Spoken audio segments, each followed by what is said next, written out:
What is up, everybody? Welcome to Three Wide in the Middle, your home for racing with me, Thomas Brandon, and with me back from his recent vacation at the hospital, Keith Bradley. Keith, man, how's your foot doing? A lot better. A lot better Awesome. than where Glad, it was. glad to hear it, man. Glad It to hear it it. it was looking very bleak for a little Yeah. bit. And it had me scared, it had my wife scared, it had my parents scared. Um for those of you that don't know, I was bit by a brown recluse spider, and those are not to be messed with when it comes to bites. I didn't know about them. I knew about the spider, I just didn't know how potent the bite would be. But then again, I didn't know I was bit till it was a little too late. I thought I was popped with some grease from my Blackstone griddle, and yeah, 2 days late. If I was 2 days late getting to the hospital, I probably would not be in a mood of doing a podcast. I'd probably be figuring out how to walk with one foot. But with some good hospital care, it goes a long way. And here I am. I'm able to talk about it. It was a scary experience, but I'm good now. I'm on the mend. I'd say it's about 85% good right now. Well, that is definitely good, and I'm glad to hear that, man. That's Me and you both. yeah. Oh, I could only imagine. I remember. I mean, last week when I came on to do the pod, and you told me, I was like, "Damn, that sucks." I mean, stuff like that's so But scary, man. It's just and, scary. and it is because it's a big unknown. Like you don't know about how serious a spider bite could be till you're bit, unfortunately. Mm-hmm. And like I said, I was cooking. I thought I was popped with some grease and was like, I'll be all right. And it progressively sped up the process of getting bad. And it wasn't like a day by day thing. It was like an overnight. It was 10 times worse than what it was the day before. I was like, oh my God, Yeah. this is not good. Like I told you off air, I did a league race Friday night with it, and it was comfortable till it was time to get up, and I hit my foot off my rig getting out and was like, ooh, that's not good. The blisters popped and it didn't look good. And yeah, it just went downhill slowly, but it was going downhill to a point to where they were like, you might have the infection embedded into your bone. And it was like, frick. It Yeah. was not good. Yeah, that's terrifying, man. I am one of those people. I don't mess with spiders. I don't do it. Um, my thing is snakes and spiders. Don't do it. You could put me in a cage with Mike Tyson, and I will go down swinging like a champ. It's gonna last 2 seconds, but I'll stand firm. You do put me in the same position with snakes and spiders, and you are going to see me screaming like a little girl. I hate those damn things. I've never liked them. And that's why, because it is the unknown. You know what I mean? It's one of those things where you don't know. You just don't know. You have this little bite, and then all of a sudden your legs turning black, and it's like, what the hell? So that's, yeah, Yeah. I don't like those things. I hate those things. It's just, Like, ugh. like when they put me in the ER before they told me, hey, we're keeping you. I was looking at it like, man, my foot does not look good. I looked at my dad and was like, this cannot be good. It's turning purple. And it was actually deep tissue bruising from blood cells breaking and bursting, and like I told you off air, my white blood count was almost a 30. And when they said that, they're like, so we're keeping you. You're not going home. So I was like, okay, well, I'm in your hands now. So just save my foot. That's all I'm worried about. Just save my foot. Yep. And anytime I came in contact with a doctor, I would ask that nervousness question like, is my foot okay? Like, am I gonna lose a toe? Am I gonna lose two toes? Am I losing partial of my foot? And they're like, fortunately, the antibiotics working really well. And I think the scariest part of it all is knowing that there is no anti-venom for brown recluse spider in the United States, like none. So if you get bit, hurry up, get to the hospital as Get to the fast as you hospital can. as fast as you can. Yeah. So, well, I'm glad that you are okay and back because yeah, that's scary stuff. But glad to hear you're doing well. So, Yeah, me too. Anybody with a strong stomach, yeah. DM me. I have some insane pictures of it. Well, But you gotta have a strong stomach to muscle it. yeah, I'm just letting you know that ain't me. I So will not send them to you. yeah. uh, quick house cleaning roll. Just about next week. So next week we will not have a pod on. Normally we record on Thursdays. I try to get it up late Thursday afternoon, but early Friday morning around there. Next week we're not going to have a pod at all. We're just not going to do one. It's 4th of July. I have an insane amount of stuff already scheduled for next week, and then my son's also got All-Stars. We've also got the holiday, and with that, the body shops are usually frantic like the first couple days. So no pod next week. We'll be back the week after the holiday, back doing what we normally do. So yeah, just quick heads up on that. But we got a bunch of stuff to get into. Hit or miss, big news happening, big things happening on the NASCAR side of things with the Chase Briscoe news. Obviously, there has actually been some recent movement in RCR, which is really interesting. So we'll talk about that. The wet weather race, which was actually not bad at Loudon. We've got our dirt track recap. We've got our NASCAR Pick'em, best bets, and this time. But before we dive into all of that stuff, I want to talk about dirt drivers in NASCAR. This last week we saw Christopher Bell get his 3rd win of the season. And if you remember, those of you who listen to the show consistently, and if you do, thank you. If you remember at the beginning of the year, after Christopher Bell's, I want to say his first win, I had come out and said that I told you my predictions for Christopher Bell. I said I thought he would have around 6 wins and that this was the year that Bell would break out and finally get the respect that he deserved. It was something along those lines. And I said that because if you remember, Keith and I, we had our NASCAR our preview. This offseason was hectic and we ended up not getting to do it. So that was my prediction for Christopher Bell. And then if you remember, after I literally said that, he had a horrible run of races. Horrible. Then he got back to victory lane and has been slowly kind of moving back up, and recently is now showing himself to be what I've always known he is. I mean, Keith, you probably attest to this. I mean, people who know who who followed Christopher Bell for a length of time, you know how good he is. Those of you who are like, oh, he sucks, you're an idiot. Just shut up and go sit in the corner.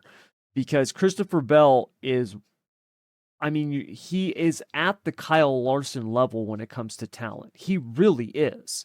He doesn't get the pub that Larson does. He doesn't get the respect that Larson does. But keep in mind, a few years ago, it was not that long ago, when Christopher Bell was mopping the floor with Kyle Larson on a nightly basis. Keith, am I wrong about that? That's what it was. Oh, no, you're right. Yeah. So Larson obviously has gotten way more credit and notoriety lately, as he should. He's been running better. I mean, let's just be honest. But Bell is still seriously talented. And it's one of the things that happens when dirt drivers come to NASCAR. You see, back in the day, when NASCAR first started, back in the 50s and whatnot, those guys, all of them came from dirt, because that's what basically most racing was. It was just a dirt track. You carve a dirt track out in a field, put some barriers around it, maybe some bales of hay, and boom, you've got a racetrack, right? And that's what they did. And they ran on it. And when NASCAR started coming about, they still had dirt tracks on the schedule. It wasn't until years later where it was like, look, we're done with this whole dirt thing. We're going asphalt racing. And then when you were coming up as a driver, you had to kind of make a choice. Like, there was a legitimate path where it was like, look, man, if you want to go NASCAR racing, you got to go over here, right? You got to go run these late model stocks, these modifieds, these super late models. You got to go this way. You got to get off the dirt, go run asphalt. And if you wanted to be a dirt driver, you just stayed on the dirt. You climbed up, you would go, sprint car racing, spec sprint racing, midget racing, whatever it was. And then you would get up and your pinnacle was going to be some form of the World of Outlaws, where you're going to be doing sprint car driving. If it's wing racing, late model racing, you got the Lucas Oil Series or, late model tour. Then you had dirt car. And then you've got, obviously now you got all this stuff. There's wing series everywhere. And you've also, of course, you had USAC with the midgets and the Silver Crown and everything else, right? But that was kind of the dirt world. USAC was the one thing where you saw this blend of dirt and asphalt. And that was where you first really started to see the crossover. See, when Steve Kinser, the king of the Outlaws, when he tried to come do NASCAR, it didn't really work. In fact, it didn't work at all. He was back in his sprint car. It didn't take him too long, right, to go back. Even when you look at someone like Dave Blaney, one of the best sprint car drivers to ever step foot on this earth, he had some success. He had a much longer stint in NASCAR, but if you looked at what he was on dirt before he went to NASCAR, you would have thought, man, he's going to do better than this. And he just didn't. And there's always been a stigma about these guys when they would come to NASCAR. It's almost like the college football, NFL football stigma you have with coaches. You see this sometimes where like these college coaches will come to the NFL, and as soon as they hit a speed bump, you have all these purists, all these jackasses who act like they're the gatekeepers to the NFL, and they're not. They're just people like me and Keith here. They're just mouthed to talk about it. And they're like, well, he can't cut it in the NFL. It's a different game. It's not recruiting. You're dealing with professionals. And it's like, dude, shut up. Jim Harbaugh is a good coach. Shut your mouth, right? Like, he can coach anywhere. So you see the same thing on the dirt side or on the NASCAR side with dirt drivers, where if they stumble, it's like, yeah, he can't make it. He's not a NASCAR guy. And there were people who were actually saying this about Christopher Bell, which is shocking because you couldn't be further from the truth. I actually heard, and I'm not going to say the name because it's not like this was somebody from, the Athletic or Dirty Mo Media or something like that. But I actually heard a few months ago somebody say that Christopher Bell was only good because of Joe Gibbs Racing. That, folks, is the dumbest thing I've ever heard. It is so stupid. Christopher Bell has been in the championship for the last 2 seasons. He will probably be in the championship 4 again. If you actually had a short list of drivers and who you would pick to be in your team, Christopher Bell's on that list. I mean, you're talking Larson, Christopher Bell, Chase Elliott. It's that kind of list. William Byron, Ryan Blaney. Bell's a part of that group. He's one of the elites. And he is showing what a dirt driver can do when they've got the right opportunity. And now with this next gen car, I think it's going to be more important than ever for these guys who are coming from the dirt side, because there's a way that you can drive these cars now, it seems, that just suits these drivers. Like when they've got the car dialed in, they're damn near unbeatable. We saw this with Tony Stewart. We saw this with Jeff Gordon. Yes, there were guys who didn't have success, like I mentioned. Dave Blaney, Steve Kinser. Kenny Schrader's another one. We've talked about him before. To me, Kenny Schrader is one of the ultimate dirt drivers, right? He is living the dream when it comes to dirt racing. But he had some success in NASCAR, but never the level of success in NASCAR that he had on dirt. There's been very few who have come over and succeeded at a high level, especially when you look at their accolades on dirt. Most of you might not remember Kenny Irwin Jr. or Jason Leffler, right? You might remember J.J. Yaley just because he still pops up in a NASCAR race every now and then. But Keith, how good were those guys on dirt? Those were the badasses of the badasses. Yes, they were. They were on Mount Rushmore, right? Like those guys were incredible. Most people think of that, especially nowadays, most people think of Casey Kane as what he is today in a sprint car. Keep in mind, before Casey Kane went to NASCAR, he was Kyle Larson. I'm not saying he was as good as Larson. I'm using Larson as an example because those of you right now who might not be as old as Keith and I, it's a reference point that you can use. Casey Kane could drive anything and win in anything. He was that good. Tony Stewart, Jeff Gordon. But when you go down that list, it is a much smaller group of successes than failures. But I think it's shifting. And like I said, I do believe that the world that we're living in today and our understanding of the cars on all fronts when it comes to racing is a cause for this. 20 years ago, we didn't talk about dirty air in a wing sprint car. We didn't even know what the hell that was. We would just be like, hey, man, I don't know, my driver would come in. Dude, the car feels great when I'm up front, man, but as soon as I got a couple cars in front of me, I don't know what happens to it. I don't know if I just can't drive it as hard or what's going on. Well, we didn't know it. We didn't understand, but it's like, okay, well, it's dirty air. We didn't know what the hell that was with a wing sprint car 20 years ago. Even think about that. They had just finally put a car in a wind tunnel. Like, you know what I mean? Back then, we didn't even put titanium bolts on a race car. No. They were too light. You didn't do that, Yeah. Weren't strong enough. Nope. And now you see a car just everything's titanium. Yeah, titanium and carbon fiber. So there's been a massive shift, and a way that you look at these guys now is completely changed.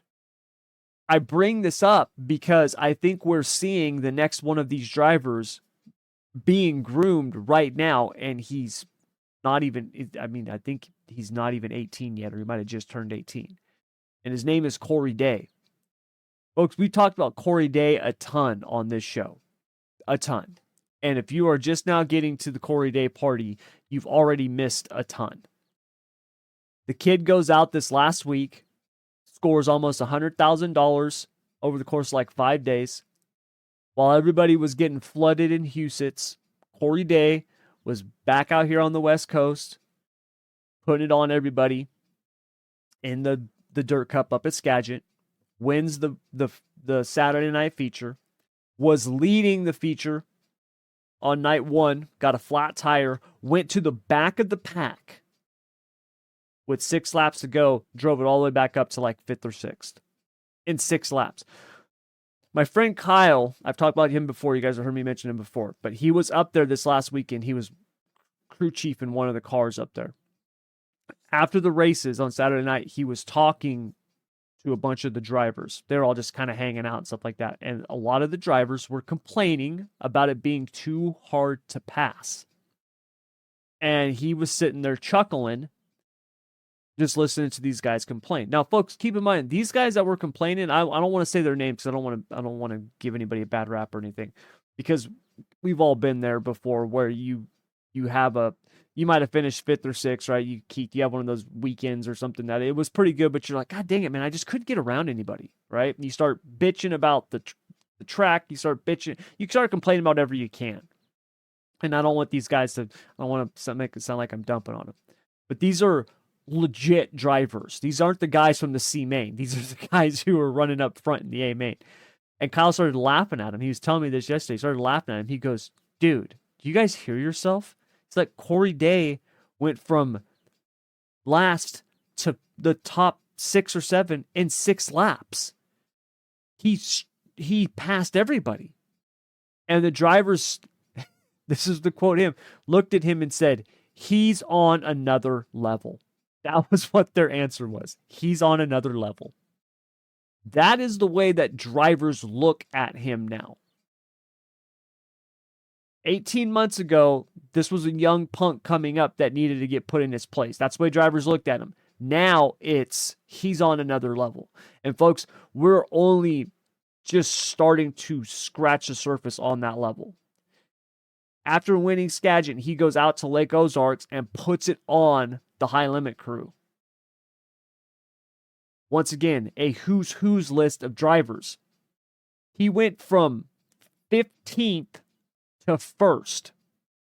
He didn't start up front. If the kid can get consistent starts up front, my God, he'd probably never lose. Started 15th, drives it up through the field, wins the race. He drove through both Macedos, Sweet, Larson, Giovanni Scelzi, James McFadden. I just carved him up. Got to the lead and was gone.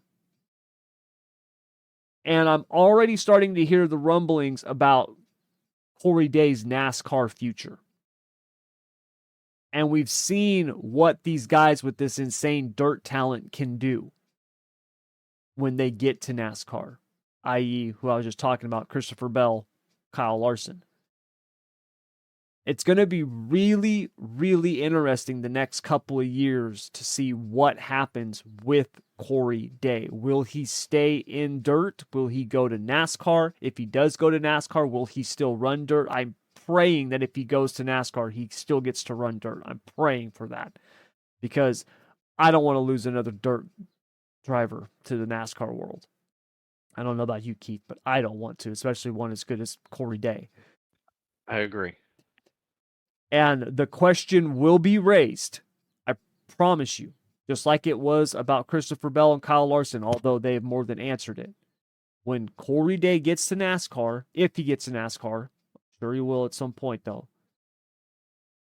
when he struggles, and he will, because everybody does, you will hear people say, can't cut it.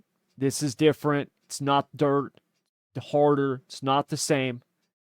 But I promise you, give him time, he will succeed. He's not even there yet. And I'm telling you right now, if Corey Day goes to NASCAR and has a legitimate shot, he will succeed because the kid is that talented. And he's been showing it week in and week out, just like the ones who came before him, Gordon, Larson, Stewart, Bell. Given time and the proper ride, pieces around him, success comes. And I'm telling you, I'm seeing it for this kid because, quite frankly, I don't think I've ever seen anything like it before. All right, Keith, ready for hit or miss? Let's do it. All right. I know we've talked about Corey Day a ton, man, and Christopher Bell as well, but it's Corey Day's just different. Yeah, he is, man. I don't think enough people realize it. I really don't. I think they're soon. They will find out soon enough. Yes. You know what he reminds me of? He reminds me of Brian Clausen. That's what he reminds me of. Yeah, and I can agree with that. Yeah, he reminds me of Brian Clausen. And the reason I say that, and the reason I say Brian Clausen and not like a Kyle Larson is because you saw Brian Clausen where he could literally just hop in something and make it. And we see that with Larson too, but like you go watch some of Clausen's like first ARCA races, right? I mean, immediately out the gate when he was in decent equipment, he's up front. He'd never driven a car like that before in his life, you know what I mean? And he was, the moment that he started running consistently up front at a level, they immediately went to the next. He didn't just stay around and like, he could have just stayed around forever and dominated at a level. He would always move on to the next thing. And I think that's, Corey Day reminds me of that. Corey Day could have sat out here on, remember, before this year, he was not going to go on a national tour. He hadn't even finished high school yet. And then all of a sudden, he's running high limit. You know, and I see him being rushed like that in a good way. Yeah, and I agree. I know there's a rumor out there, and I'll have to freaking find it for our next show, that somebody was saying that he's already in contract talks with Hendrick. I have to find it. I have heard this too. I have not talked about it though, because and I don't want to talk about it unless if I'm correct. You know what I mean? But I have heard this. I've heard this from actual people in conversations, not just something I've seen online. I've actually heard this from people that I would consider to be pretty good at that stuff, at least at knowing what's going on. But I've heard the same things. And it wouldn't surprise me when you look at how much, you just listen to Kyle Larson talk about him. It reminds me of, when Tony Stewart would talk about these guys coming up. You know what I mean? And you look at Kyle Larson talking about Corey Day, I would be shocked. And what really perked my ears up was when I saw Corey Day running a Junior Motorsports late model. That's just, Junior is always going to have this tie now to Hendrick. And you start hearing rumors and putting pieces together. And obviously people could create those rumors because of the piece. It's like what came first, the chicken or the egg, right? It's like that type of deal. But you start looking at it and it's like, man, it does make sense. I could see that. Because I can tell you right now, if I owned a NASCAR team, I would be calling him every day. Hey, think about NASCAR? How'd you like to join a cup team? You know what I mean? Like I'd be trying to sign him. So yeah, I'm with you, Keith.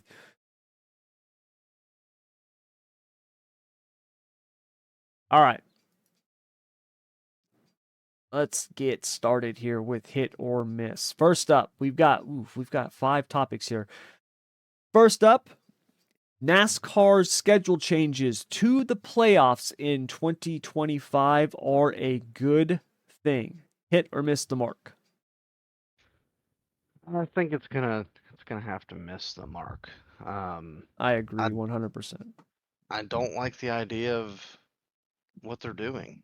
I mean, I get it to a point, but then I don't at the same time, if that makes sense. Like I don't know. It confuses me because like I'm hoping the Roval's gone, but now it's like, is the Roval gone? Because they're gonna have a road course in the playoffs, and I don't know.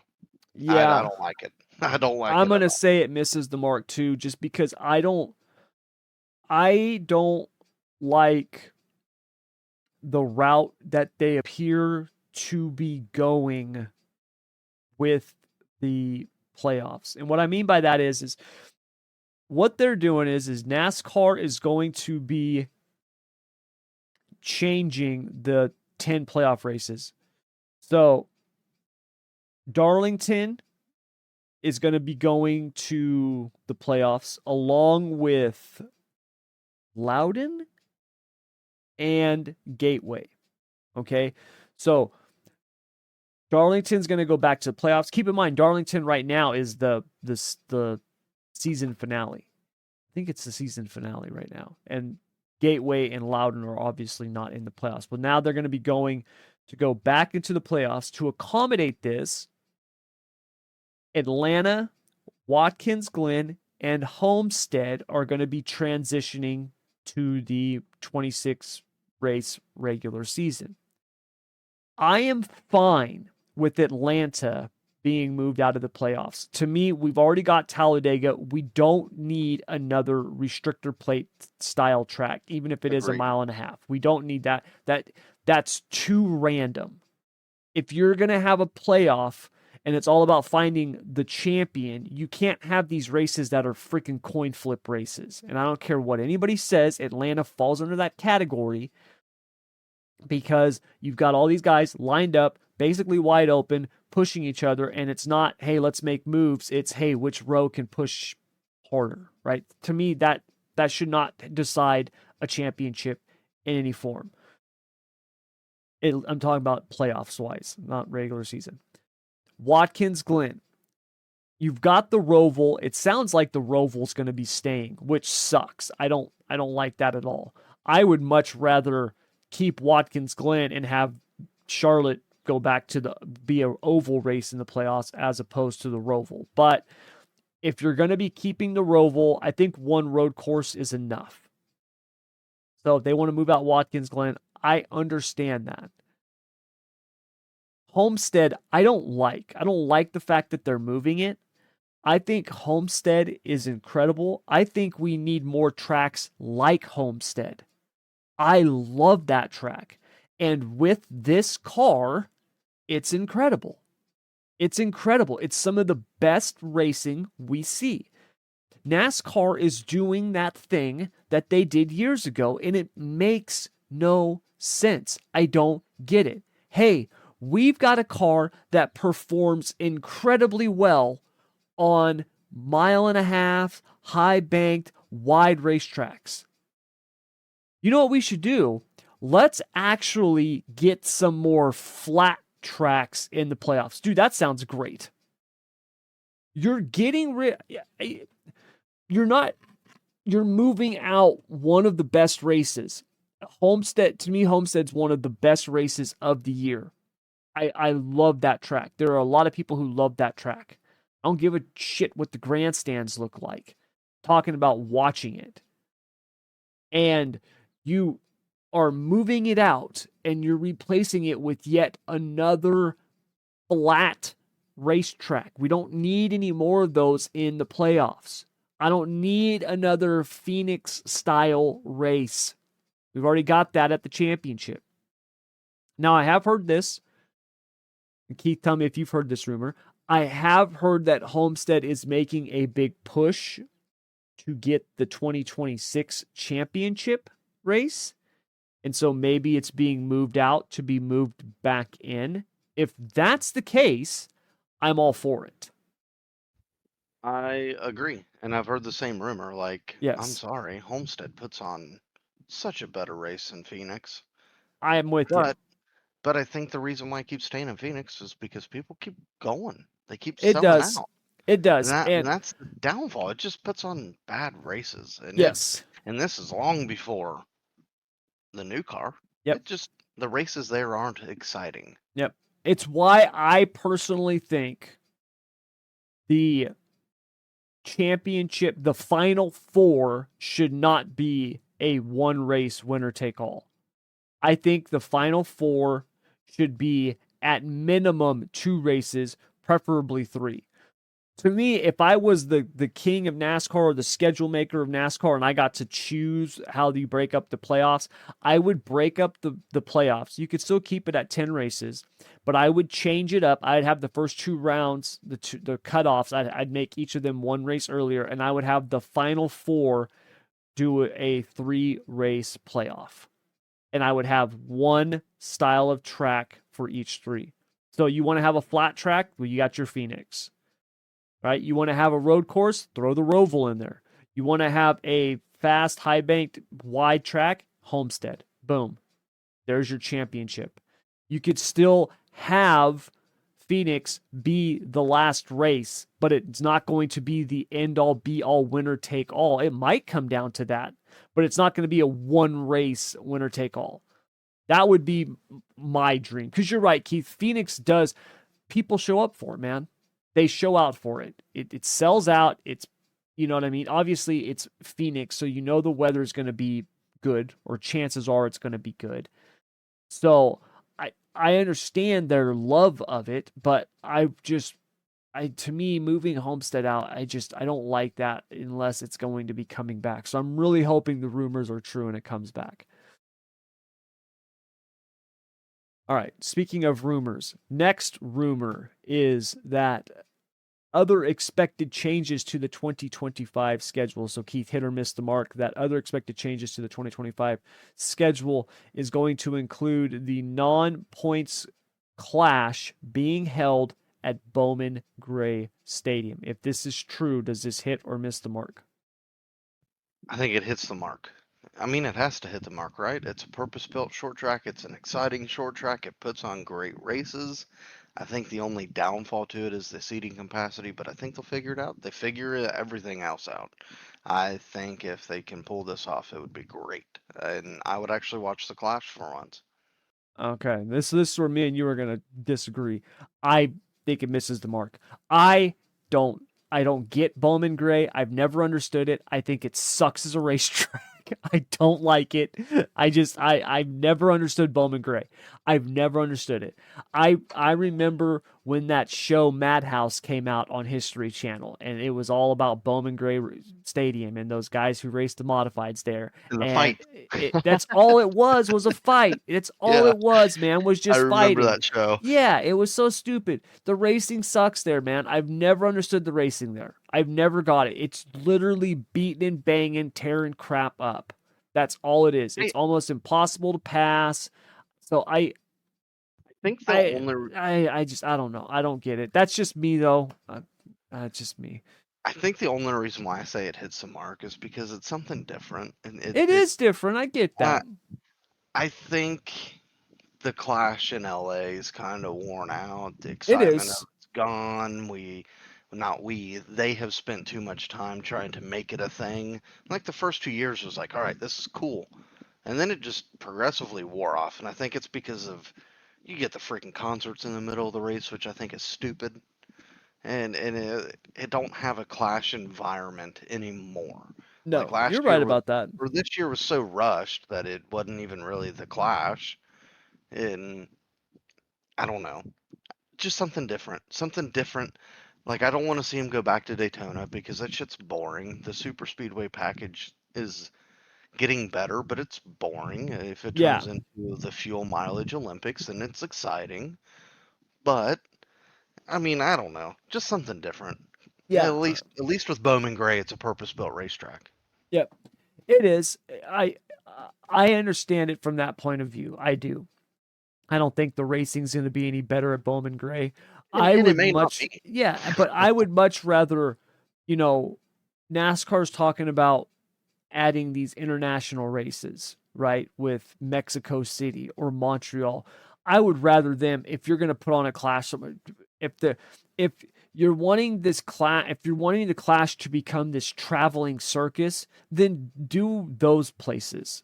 Make it that. I I can agree with that. Make the Clash a traveling circus. Then go to Mexico City 1 year for the Clash. Go to Montreal 1 year for the Clash. Why do these tracks have to be points races? You know what I mean? Why do I have to lose a historic track like Richmond to bring in a Mexico City or a Montreal? Stop doing that, NASCAR. Stop alienating your history Yep. like that. Like, I And don't like that. So that's what I would rather see. And if they want to and do I, it at Bowman Gray, fine. But I think to add to that, I think it's because we're old school, like the nationwide races that they put on at Mexico City and Montreal were really good. Well, if that's yeah, the case, take the Xfinity series back. Take them yeah, back. Take your AAA teams back to Mexico, back to Montreal. Take the truck teams with them because I'm sure they would put on really good races too. yeah, yeah. So I just, I would much rather, and I've heard people say, "Well, Richmond's not good racing." I get that, but like, how about we fix the The tire? nostalgia. Let's get the tire fixed, and not, there was a time, and it wasn't long ago, where Richmond was one of the best races on the schedule, right? And now we're just gonna abandon it so we can go to Mexico City or Montreal. I mean, dude, what are those? Are what we need more road courses? Do we really need more road courses? I mean, dude, NASCAR, you own GT3 racing. If you want to go road course racing, go to a GT3 race. What are we doing? Like, let's And not not turn the Cup Series into that. and not to mention in a car that's not really good on road courses. Yes, exactly. My God. So, all right, moving on. NASCAR running the wet weather tires this last weekend at Loudon went about as well as they could have hoped. Hit or miss the mark. I think it hits the mark, and then I think any racetrack that's got sprinklers, turn them on halfway through because that was probably the most exciting New Hampshire race I've ever watched. Like you had the buildup of the rain, like when's it gonna get here? It turned into that, do we pit, do we not pit because of the rain? And then they're like, hey, we're gonna put the rain tires on. You guys are going racing. I loved every minute of it. I mean, you had guys literally to the grass on the inside, all the way up to the wall. It was it was exciting to see, and then it was exciting to see the drivers navigate the slick lines. Like I listened to Chase Briscoe on Stacking Pennies, and they were talking about the start finish line ramping up the RPMs every time they hit it, and that's exciting to me. I think it's awesome, and then it brings in that dirt element. You kind of seen the dirt guys kind of start rising to the top with Christopher Bell and Briscoe, and I can't remember how good Larson was at the end. I know he overheated his right rear tire, but it was like a dirt race all over again just watching it. Yeah, definitely. He the racing was good. It was cool to see them from the apron to the wall looking for that grip. I do enjoy the wet weather racing. I do think what we saw at Loudon is about the max for Yeah, I those don't think you could do it in wet a tires. I don't think you could do it in a rainstorm, but hey, you get No. a light drizzle, you get some light Yes. rain. Hey, let's throw the weather tires on. Now, what I do wish that they would do, I wish they would allow the crews to have the option of the rain or the slick tires. Now, does it need to be a competitive pit stop? No, I don't think so. Because before listening to Stacking Pennies, I was like, make them run pit stops, and then listening to Stacking Pennies. If any of you have never listened to it, Ryan Flores, one of the tire changers of Ryan Blaney, went in depth of why they weren't, because pit road was still soaking wet, and it's dangerous on pit road as it is. Yeah. Then you add a little bit of rain to it, and it just makes it way worse. So I think if they do it again, let the teams have the option of running what tire they want to run. Now, you don't have to have competitive pit stops. We've shown that. They've shown that. Just a little more option, I think. Yeah. I I agree with you about that. Pit road is always like the last thing to get dried. I don't want to see the drivers. First of all, how would you enforce pit road speed? Right? If pit road speed is, I don't know what it is at Loudon, but let's just say it's 30, 45. We'll go it's 45. 45. It's 45 miles an hour, okay? Obviously, you don't want those guys going down 45 miles an hour when pit road is that wet. So let's say you drop it to 35. Well, how are you going to enforce that? They can't reset their lights, right? Or their tacks. Are you going to go out and redo little laps and be like, "All right, reset your tacks to this speed." Right? This is the new pit road speed.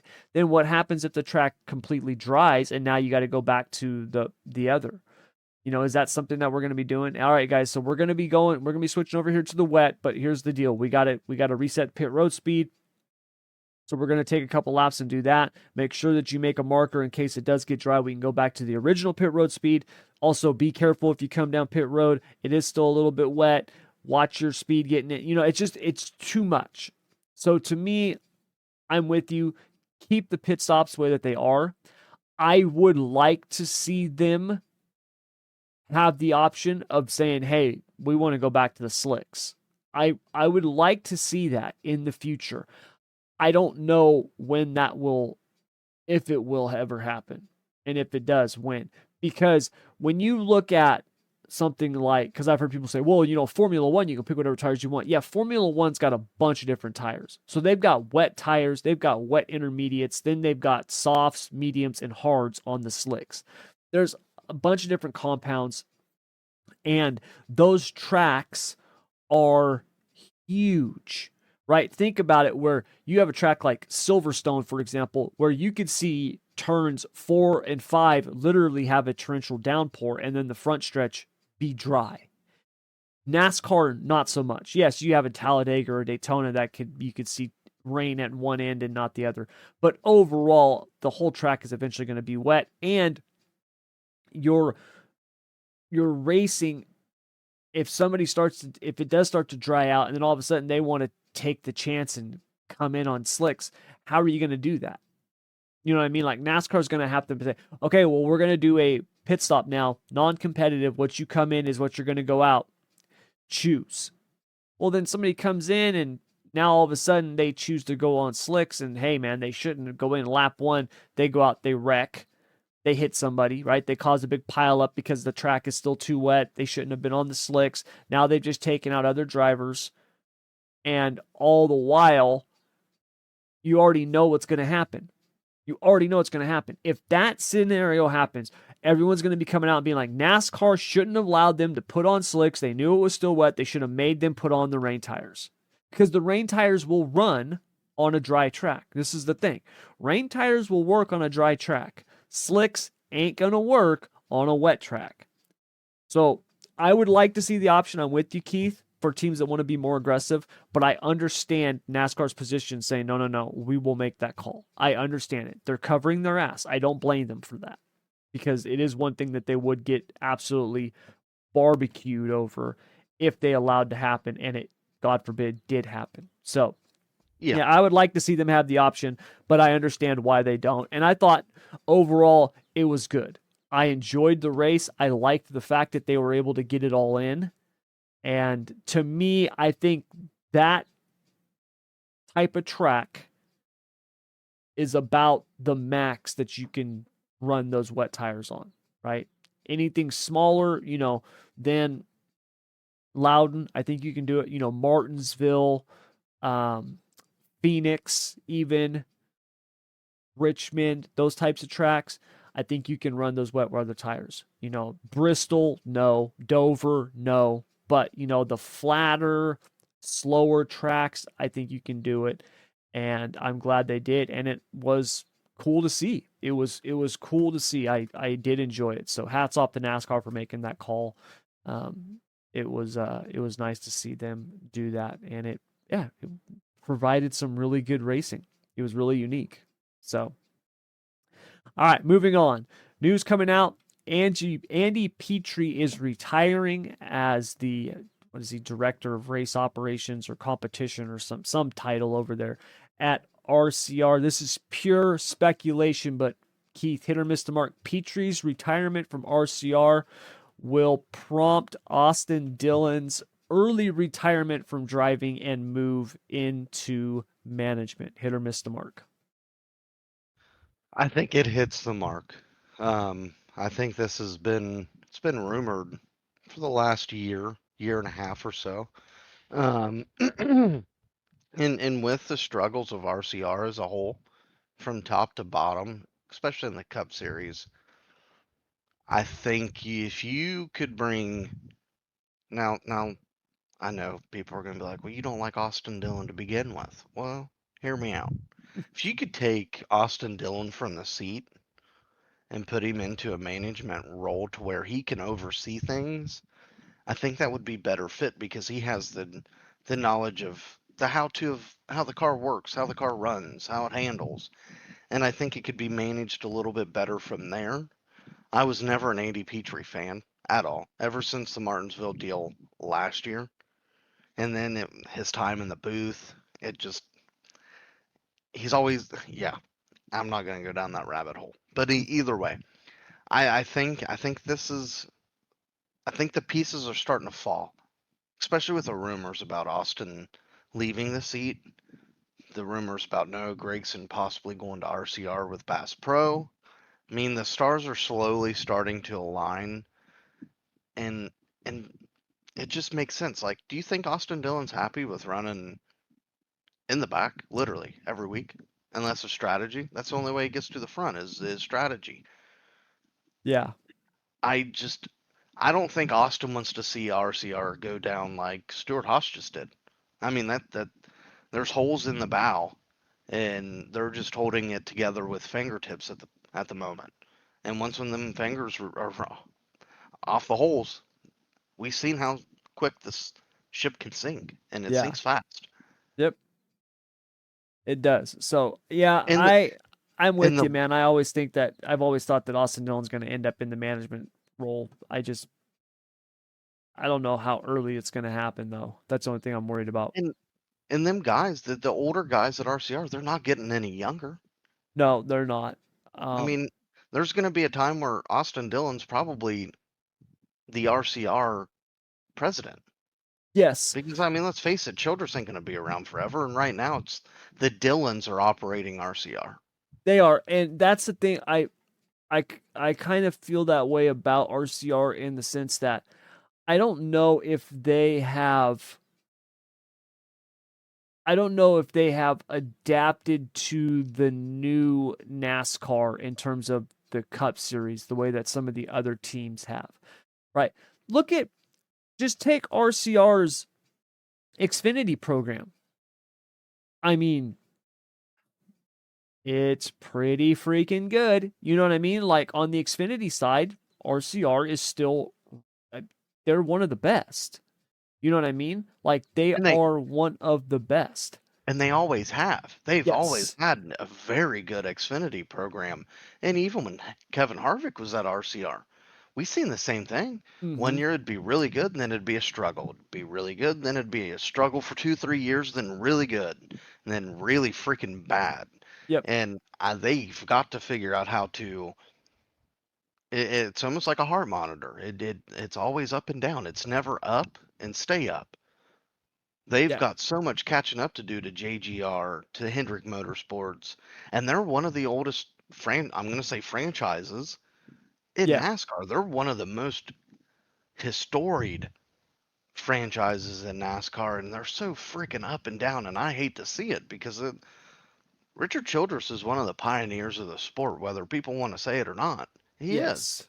Absolutely. He is. Without Richard Childress, we don't have a Dale Earnhardt. Without Dale Earnhardt, we don't have all the badass things we can go back and watch. Mm-hmm. They've got to figure it out. They've got to. And whether that's Austin Dillon saying, "Hey, I'm done. I'm gonna go in and I'm gonna drive this ship," and unfortunately they're gonna have to spend some money. They have to. They've got to spend, whether it's in R&D or whatever, to bring in better drivers, because let's face it, Kyle Busch ain't getting any younger either. No, and he's and not. it's showing, and the frustrations are showing. We're seeing the old Kyle Busch start to pop back up a little bit, Yeah. and we seen it with Kevin Harvick before he left. Yep. Yep. 100%. So, They've got to figure it out. They have to. yeah, And they I'm an have to. RCR fan from when Harvick was there, and I've continued to somewhat still be an RCR fan just because there's a lot of history there, Yeah. There is. and they've got to figure this ship out before it sinks. Because I don't think it would sink all the way, but man, it's getting close to the Roush Fenway sinking days, where it's like, man, that sucks to see because Roush was really good. Now they're really bad, and now we see it with RCR. Yeah. Nope, you're right. I do think they will have to make some big changes. And I do think that Austin Dillon could be Now, one of those changes. would he be the best fit? Maybe not, I don't know if but nobody really would be, knows. yeah, I don't know if he would be like going to, like, director of competition. I don't know. I do think though that he would obviously have a different perspective than everybody else who's there at RCR, because like he's talked about, RCR has always been that even when they were winning championships and dominating, they always looked at themselves as a small team, them against the world. A lot of teams do that, that whole chip on the shoulder thing. But it's also been our way or the highway. And I do think that they need a change there in terms of just how they view the cup side of things. Right? You look at Hendrick or you look at Gibbs, and you can see it and you hear it, right? They're talking about their data and their engineers, and you know what I mean? It's all very high tech, groundbreaking stuff, where RCR, it feels like they're still kind of stuck. In the 90s. Yeah, like they're still kind of stuck in the past. And I think that Austin Dillon, if, keep in mind, this is pure speculation. We don't know when this is. We know it's going to happen. He's been groomed for this forever. But if and when he gets into the management side of things, maybe he is that different thought, that fresh, And perspective on, hey, we need to start doing these things. you know what I hope, and people are gonna laugh at me for saying it. I hope he brings Ty with him, because It's crazy to think that Ty was a championship contender in the Truck Series for multiple years. Next thing you know, he has nothing to do with RCR. Yep. Literally kicked to the curb. Don't know why. Nobody's ever said. But I think Ty deserves an opportunity to work under the RCR banner. Mm-hmm. Because I mean, let's face it, those two brothers were the faces of that organization. They were the new up and coming stars. That's why Kevin Harvick left. Yeah. So I don't know. I hope he gives him some sort of a role if he does take it. Because I mean, like you said, this is pure speculation. It's Yeah. been anybody can look up the rumor. Yep. Yeah, Um, exactly. but I think it would be good for the organization to have that different mindset, the racers mindset of, look, this is what we're doing wrong. This is what we need to do. And for starters, they gotta stop treating it like Dale Senior's still there when he's not. Yep, exactly. So, all right. Finally, big news on the silly season front. Chase Briscoe's move to JGR was absolutely the best move for him. Hit or miss the mark. Definitely hits the mark. I don't think an opportunity could be better for him. He's kind of doing the reverse Tony Stewart, going from SHR to JGR instead of going to JGR to SHR. And if you kind of look at Martin's career outside of the championship year before he joined Joe Gibbs, it's kind of the same as Briscoe. You see flashes, gets a win, you see a little more flashes, and now people are like, well, I don't think Chase is the right fit because look how he's performing. Well, look what he's performing under. His team's shutting down. They were notified that in the middle of a season. So you think guys really care? No. Guys are looking for better opportunities for themselves, whether it's going to JGR with him or going to different cup teams. The rumor that I heard is there's some crew members that are working on the car that has not worked on the car outside of the shop.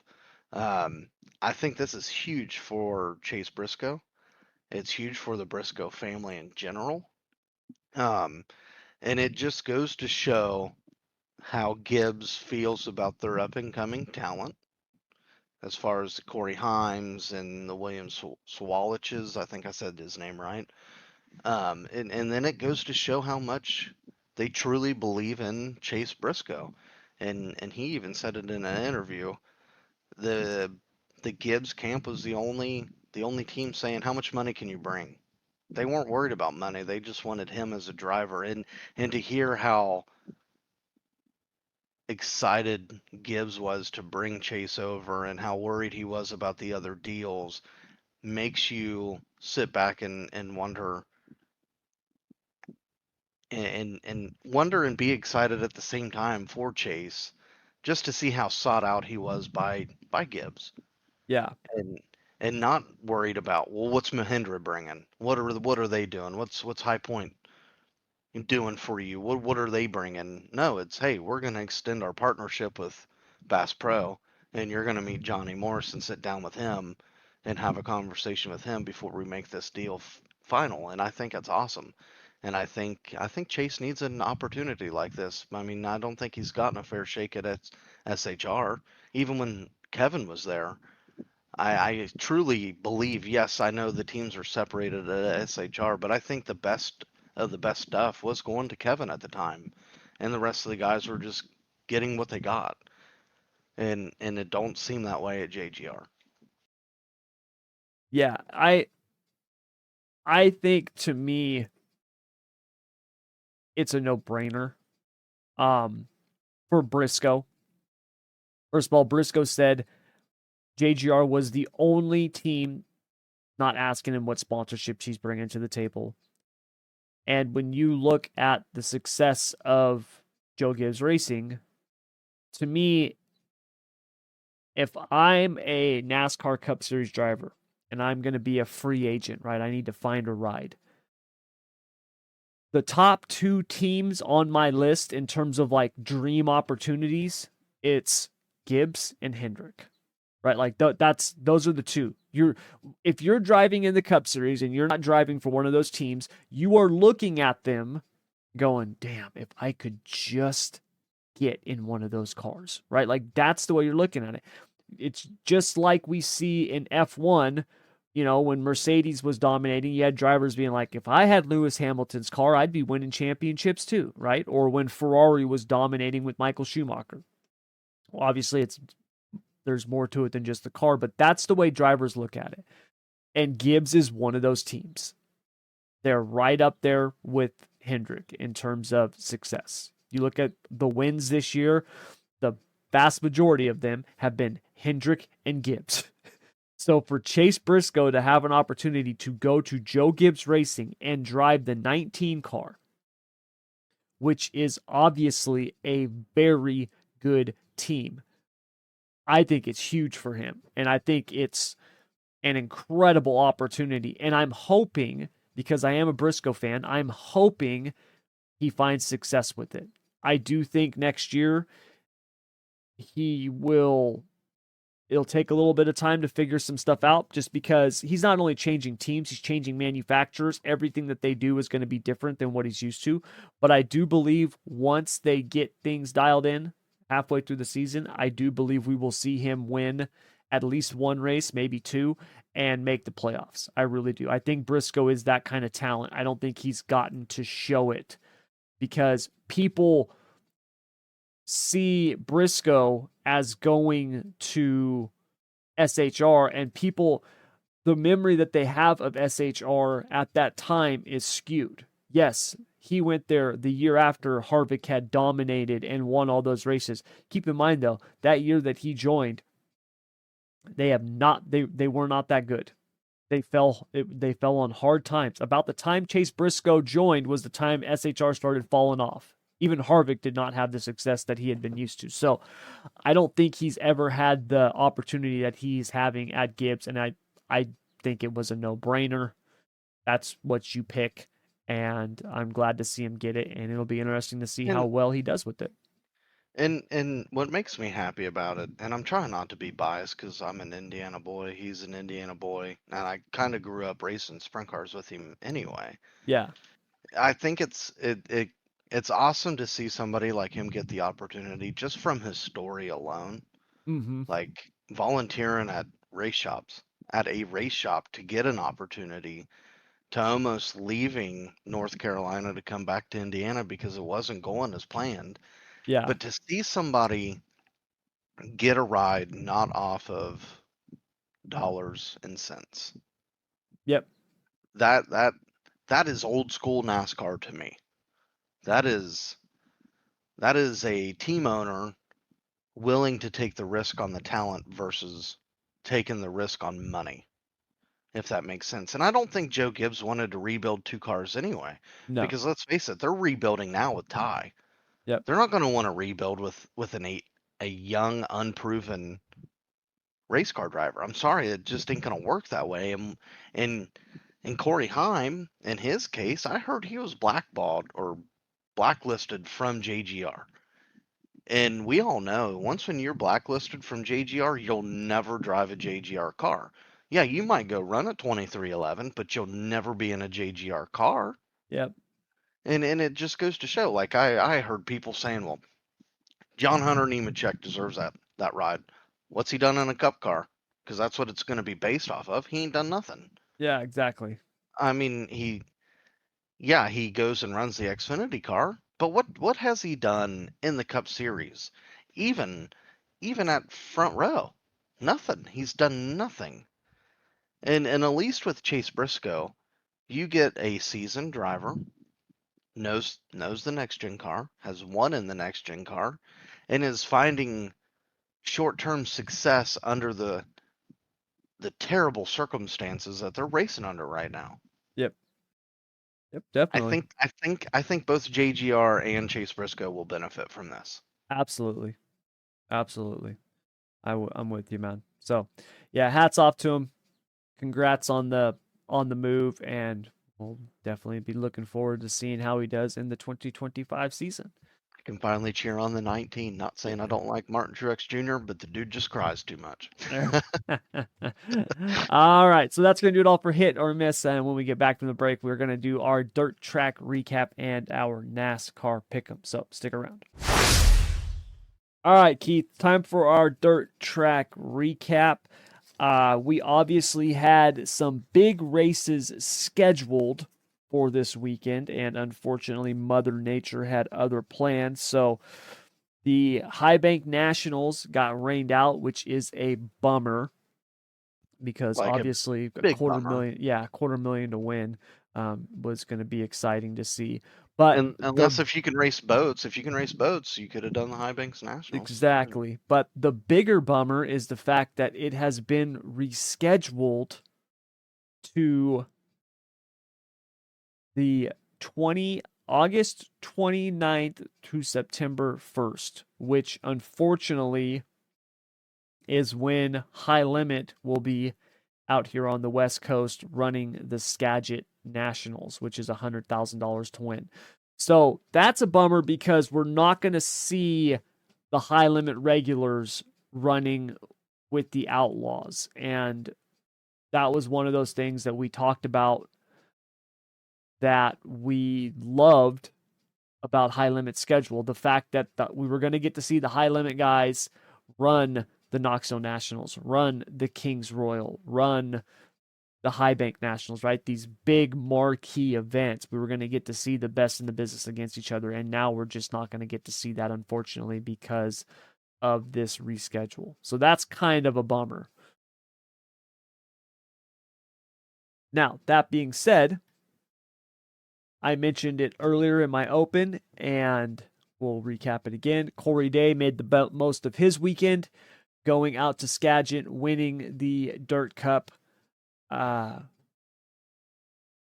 Memorial race, Jim Raper Memorial Dirt Cup race. Banking, it was $67,000 to win Saturday night. He got the win. Incredible weekend for him overall. Night one, he was running up front, like I said, got the flat tire, went to the back, ended up driving it all the way back up to sixth. Zeb Wise got the win on night one, which hats off to him, was a really good run for him. He started 12th, got the win. Justin Sanders finished second. Tanner Holmes got third, put it on the podium. He had moved up from 10th, so he had a nice run as well. Jason Solwald, shout out to him. He started 15th, finished 5th on night one. So good night for him, for those guys. Night number two, we had Dominic Gardner getting the win. Justin Sanders finished second. Corey Day put it on the podium once again. And then night number three was when the pay window was wide open, and it was all Corey Day. Got challenged a little bit. Zeb Wise was out front at the beginning. Day got the lead. Zeb was kind of there hanging around, never really threatened. It was really Corey Day's race. You know, like there was moments, even when Day had kind of jumped the cushion or bobbled, or, you know, he never felt like it wasn't his race to win. And of course he did. Scoring $67,000 payday. Then on top of that, Day runs Lake Ozark last night at High Limit and gets the win. Not only did Corey Day get the win, Corey Day went from 15th to get the win. Like I said, he passed a literal who's list of drivers. Justin Peck finished second, Spencer Basin third, Carson Macedo fourth, Brad Sweet fifth. Then you had Larson, McFadden, Parker Price Miller, Gio Scelzi, and Tanner Thorson rounding out your top 10. That race was stacked, and Day went from 15th to 1st. So the kid, I mean, we've talked about it so much. He's just insane, man. I don't know what else to say. The kid's nuts. He's so freaking good. Moving on to the late model side of things. So World of Outlaws, they had a busy, week of racing, I guess you would call it. Brandon Shepherd got the win at Ponderosa. Nick Hoffman then got the win the following night at Brownstown. Bobby Pierce, the smooth operator as he is known for you late model fans, he got the win at Independence and Hamilton, went back to back.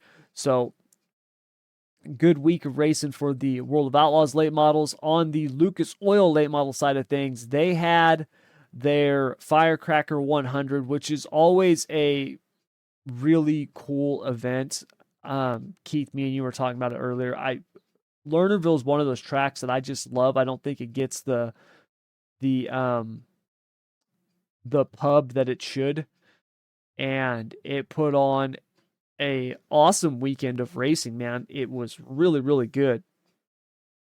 Thursday night prelims, Ricky Thornton Jr. and Jonathan Davenport got the wins.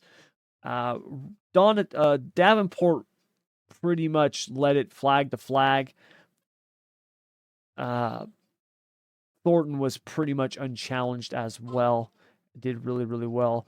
Friday night went to Drake Troutman and Devin Moran. They won their 25-lap prelims. And then Saturday night, Ricky Thornton Jr. scored his second straight Firecracker 100, which RTJ is incredible. He's one of those guys. I mean, we talked about Davenport at the late model dream. Ricky Thornton Jr. is one of those guys too, where it's very tough to pick against him in these big crown jewels. Like I still would, if it's at Eldora, I'm picking Davenport unless the dude shows up with no arms and no legs. But Thornton's a close second. He's really, really good, man, and he showed it this last weekend. So congrats to him on a huge weekend. Other dirt racing things, we had the where'd my notes go? Just a side note for me and Keith because we're such fans. Thomas Meserol got some wing racing in with the Maverick series as they had the Maverick. What was it? The Maverick Mayhem week, I think is what it was. Yeah. Actually, pretty good racing, man. It was cool to see because since the High Bank Nationals got rained out, we actually saw some of those guys running with the Maverick series. Tyler Courtney ran with Maverick. Jacob Allen was running with them. But Timez in a wing car, cool to see. He had a really good run at Hopstop. He set quick time in his group when Sunshine was there, which is really saying something because Timez is not really a wing guy. He's not a wing guy. And then he finished, I think it was 7th at Hopstop. So really cool to see him back in the car. And then it's obviously just cool to see him running up front in a wing car. And just to see him back in a car. Yes, exactly. That's the thing. It's good for the sport of sprint car racing, midget racing, any type of racing. Anytime you can either see it in person or his YouTube videos, it's good to see that he's finally back in his swing of things. And like we were saying off air, I think Thomas Meserol is such an underrated wing racer. Like he can make things that shouldn't go fast go fast. Mm-hmm. And I think if he would just get a top quality ride, not to say anything bad about the rides he's in now, but if he could just get a top quality ride to truly sit and show what he's got, I think people would be surprised, pleasantly surprised. Yep. Yeah, he is fun to watch, man. Really fun to watch. So definitely keep our eyes out for him the rest of the season now that he's back. All right, moving on. We've got our NASCAR Pick'em. So this last week, I had picked Joey Logano. You picked Truex. Truex beat Logano. It wasn't even close. We've got Nashville this week, Keith. So who are you picking for Nashville? I'm going to go with Ross Chastain to repeat. Ooh, I like it. I That's a was good pick. I was bouncing between him and one of the Toyota drivers, and I kept going back to Ross. I think it's Ross's breakout time. I like it. I'm with you. I think I think I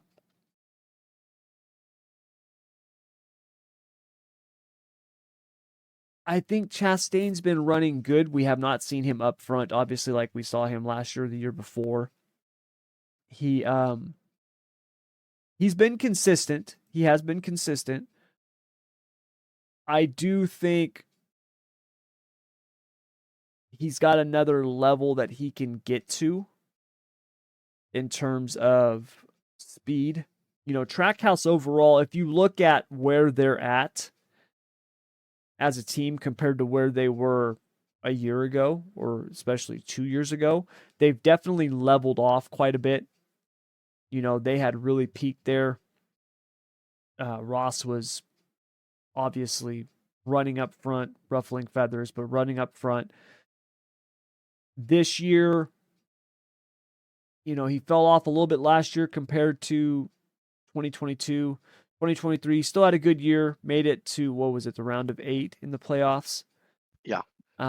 But this year so far, we're halfway through the season. He doesn't have a win. He's got 2 top 5s, 7 top 10s, and only 1 stage win. The crazy thing is he has ran way better than his teammate, yet his teammate is in the playoff picture because he got a win. Now, Ross is still 12th in the playoff picture. He's 93 points above the cut line. So he's still got a little bit of a buffer there. But I'm with you, man. I think Ross pops off a win here in the regular season, and I'm thinking it's going to be sooner rather than later. At least I'm hoping. So, yeah, that's a good pick. I like that. I'm going to go with, let me see here.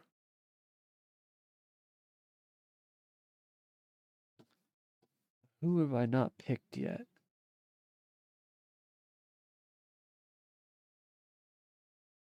I'm going to go with Chase Elliott. Like it. The Hendrick cars at these types of tracks are obviously good. Chase Elliott has been running good. It's a track that I think he can do well at. Obviously, Nashville's unique in the sense that it's a mile.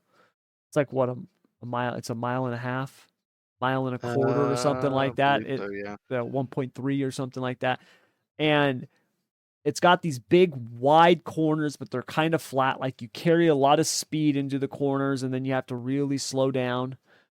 It'll be interesting to see if they're shifting this week. I imagine they probably will be, just because of how much you have to slow down going into the corners, which I hate the shifting, but regardless, that's a topic for another day that we've already covered. I think Chase Elliott's gonna have himself a good run. I think all the Hendrick cars are gonna have a good run. They typically do at these style tracks. So yeah, I'm gonna pick Chase Elliott. Speaking of Chase Elliott, that reminds me, Chase Elliott is actually in the, I think he's in the championship of the bracket challenge, I believe. Mine's So completely busted. yeah, so is mine. Mine's been Ugh. mine was busted a while ago. Uh, let me see I my went to picks. hell at a handbasket really Yeah, quick. yeah. So did mine. So I had in my championship, I had Larson versus Hamlin, and Larson winning over Hamlin. Chastain obviously got past Larson. So yeah, it's Chase Elliott and Ross Chastain. Oh wow, we actually are going against each other, Keith. I just realized that. So you picked Chastain, I picked Elliott. So yeah, we'll see That's who awesome. wins the bracket and who does better in our NASCAR Pick'em. So yeah. All right. Well, you guys, we're gonna wrap it up. That's gonna do it for today. I actually I gotta cut it short. I just got a notification. I forgot. I have a meeting in 15 minutes that I gotta be at, and it's gonna take me 20 minutes just to get there. So we're gonna wrap it up for today. The best bet stuff. I waited for qualifying last week. I made picks, but I didn't post it. So I don't have any proof of the picks that I made. I had Josh Berry for a top 3 finish. If you remember, I picked him for the win. He obviously didn't win, but I had Josh Berry for a top 3 finish, but I didn't post it. And since I didn't post that win, I'm not going to count it, because anybody can do that. Come back and be like, well, I picked so-and-so after they've already scored a payout. So I'm trying to figure out, we need to get like a Twitter going or something. I don't know. The last thing I need to be doing is managing more social media stuff. I'm already horrible with the stuff I've got. So the best bet stuff, I got to figure out a way, because after qualifying is when you get really good odds and you can find value. But doing that after qualifying and getting them posted, I'm trying to figure out how I'm going to do that. I'm going to have to start posting them to one of the social media channels or something. So we'll do more of that. I'll have a solution for that when we get back from the holiday next week. So remember, no pod next week. We'll be back the following week. So all of you enjoy the race this week. Enjoy 4th of July next week. Keith, have a good holiday. Hope your foot gets back to 100% healed. I'm hoping so too. And you have a good holiday week as well, and enjoy your 4th of July, and everybody else enjoy your 4th of July. Definitely. Be safe out there. Have a good time, and we'll be back the following week to do this all over again. So until then, as always, take care.